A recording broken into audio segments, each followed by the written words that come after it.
अभी तक हम डिस्कस कर चुके हैं पार्टिसिपल क्या होता है। पार्टिसिपल वर्ब की ऐसी फॉर्म है जो एज अ एडजेक्टिव काम करती है। ठीक है, अब इसके पार्ट्स को जानते हैं हम। पार्टिसिपल हमारा 3 तरह का हो सकता है, 3 टाइप्स हैं इसके, प्रेजेंट, पास्ट या परफेक्ट। ठीक है, प्रेजेंट पार्टिसिपल होता है वर्ब की first form plus ING. Past participle होता है हमारा वर्ब की third form and perfect participle होता है हैविंग प्लस वर्ब की थर्ड फॉर्म। ठीक है, इनको एग्जांपल के थ्रू समझते हैं। First one is present participle. बच्चे कंफ्यूज ना हो कि प्रेजेंट पार्टिसिपल का मतलब है कि प्रेजेंट टेंस में ही यूज करेंगे, ऐसा कुछ नहीं है। ये एज एडजेक्टिव है, इसको आप पास्ट प्रेजेंट फ्यूचर कहीं भी यूज कर सकते हो। इसका यूज देखिए आप, जैसे मैंने लिखा chewing the chewing gum he entered the class. बात तो मैं पास्ट की कर रही हूँ, लेकिन यहाँ पे मैंने आईएनजी फॉर्म यूज की है और इसको मैं प्रेजेंट पार्टिसिपल बोलती हूँ। इसका मतलब पास्ट टेंस बिल्कुल भी नहीं है। मैंने क्या बोला, chewing the chewing gum he entered the class, यानी जब वो क्लास में एंटर कर रहा था वो क्या कर रहा था उस टाइम, च्यूइंग गम चबा रहा था, च्यू कर रहा था। यानी ये दोनों एक्शन कॉन्टिन्यूटी में एक साथ हार्मनी में हो रहे हैं। जब 2 एक्शन एक साथ हो रहे हैं और कंप्लीट नहीं हुए हैं, यानी इनकम्प्लीट एक्शन है, वो अभी एंटर कर रहा है और च्यूइंग गम भी चबा रहा है, यानी एक्शन मेरा कंप्लीट नहीं है और दोनों साइमल्टेनियस हो रहे हैं, तो उस केस में हम क्या यूज करते हैं, प्रेजेंट पार्टिसिपल। यानी इसका मतलब ये है कि च्युइंग गम चबाते चबाते वो क्लास में आया, यानी दोनों काम मेरे एक साथ हो रहे हैं, चल रहे हैं, अभी फिनिश नहीं हुए। जैसे मैंने बोला eating food he fell down on ground, यानी खाना खाते खाते वो गिर गया। दोनों काम साइमल्टेनियस हो रहे हैं, एक साथ हो रहे हैं और अभी तक कंप्लीट नहीं हुए हैं। जैसे एक और एग्जांपल से समझते हैं। मैंने बोला holding her hand he walk through the aisle, यानी उसका हाथ पकड़े हुए वो आइल से चल के आया, यानी उसने हाथ भी पकड़े हुए और वो चल भी रहा है। ठीक है, हाथ पकड़े हुए वो चल के आया, यानी दोनों काम मेरे हो रहे हैं और एज एडजेक्टिव काम कर रहा है कि वो कैसे आया भाई, वो उसका हाथ पकड़े हुए आया। ठीक है, तो होल्डिंग यहाँ पे एज एडजेक्टिव है, होल्डिंग हर हैंड। ठीक है, मेन वर्ब मेरी क्या हो जाएगी, वॉक्ड हो जाएगी। सेम वे यहाँ पे chewing the chewing gum, chewing यहाँ पे क्या हो गया, एज एडजेक्टिव है कि चबाते हुए वो घुसा आया क्लास के अंदर। ठीक है, वो करते हुए वो प्रोसेस चल रहा था, उसके साथ साथ दूसरा प्रोसेस चल रहा था, ऐसा करते करते ऐसा हुआ। ठीक है, जब ये सेंस मेरी आती है, जब मेरा एक्शन इनकम्प्लीट होता है और करने की सेंस होती है, पैरेलली दोनों एक्शन चलते हैं, तो मैं क्या यूज करती हूँ, प्रेजेंट पार्टिसिपल, यानी वर्ब प्लस आईएनजी फॉर्म। ठीक है, नेक्स्ट मेरा है पास्ट पार्टिसिपल। पास्ट पार्टिसिपल क्या होता है, वर्ब की थर्ड फॉर्म, और ये भी क्या काम करता है, एज एन एडजेक्टिव काम करता है। जैसे कि मैंने लिखा bitten by his dad he left the home for good, यानी उसके पापा के द्वारा उसको पीटे जाने के बाद उसने क्या किया, हमेशा के लिए घर छोड़ दिया। एक तो सेंस मुझे यहाँ ये पता चल रही है कि काम मेरा कंप्लीट हो चुका है, यानी उसके पापा ने उसको पीटा, उसके बाद उसने क्या किया, घर छोड़ दिया।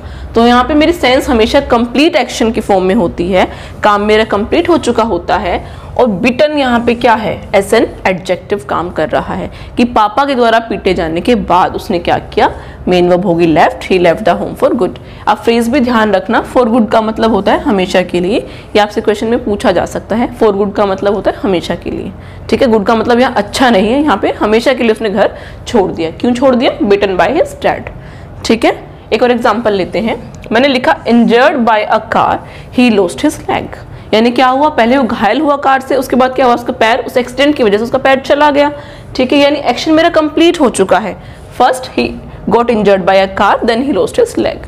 ठीक है, यानी मैं यहाँ इंजर्ड को एज एन एडजेक्टिव यूज कर रही हूँ कि घायल होने के बाद क्या हुआ, ही लॉस्ट हिज लेग, एक्शन मेरा कंप्लीट हो चुका है। ठीक है, वर्ब की थर्ड फॉर्म यूज मैंने की है, this is past participle example, right. अभी हम नेक्स्ट पढ़ने वाले हैं परफेक्ट पार्टिसिपल। इसमें क्या होता है, हम हैविंग यूज करते हैं, वर्ब की थर्ड फॉर्म यूज करते हैं। एग्जाम्पल देखते हैं इसका एक बार हम। मैंने लिखा having tested the patient was declared corona positive, यानी मैं क्या कहना चाह रही हूँ, एक्शन मेरा कंप्लीट हो चुका है। पहले क्या हुआ, ब्लड टेस्ट हुआ उसका, फिर पेशेंट को क्या डिक्लेयर कर दिया गया, कोरोना पॉजिटिव। इसका मतलब एक्शन मेरा कंप्लीट हो चुका है।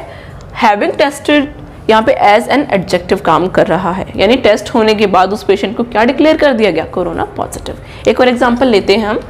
Having done with the assignment he went to play, यानी काम मेरा कंप्लीट हो चुका, पहले उसने क्या किया, अपना असाइनमेंट कंप्लीट किया, उसके बाद वो खेलने चला गया, यानी दोनों एक्शन मेरे कंप्लीट हो चुके हैं। Having done with the work he went to play. तो इस तरह की फॉर्म आपको कहीं भी दिख रही है, हैविंग प्लस वर्ब की third form, that is perfect participle.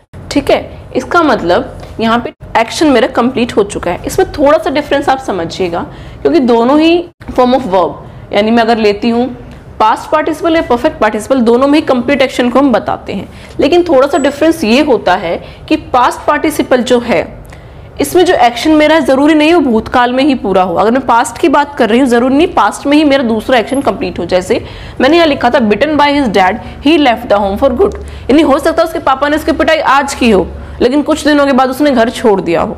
समझ रहे हैं, एक्शन जरूरी नहीं है मेरा साइमल्टेनियसली कंप्लीट हो, उसके बाद ही कंप्लीट हो।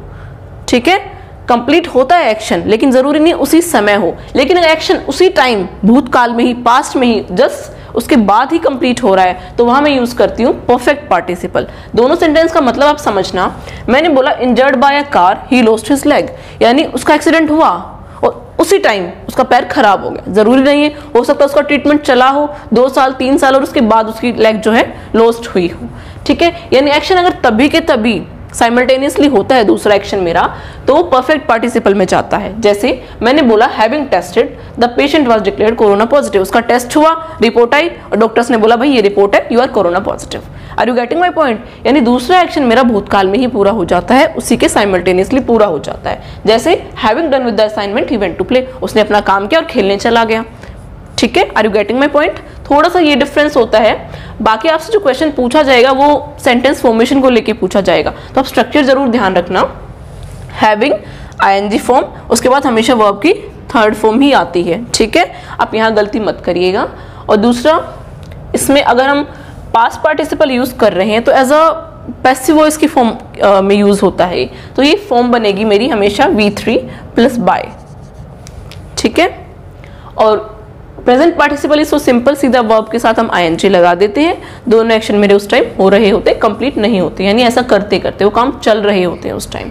ठीक है, बल्कि पास्ट और परफेक्ट में क्या होता है, एक्शन हमारा कंप्लीट हो चुका होता है। ठीक है, आई होप यहाँ तक आपको क्लियर है।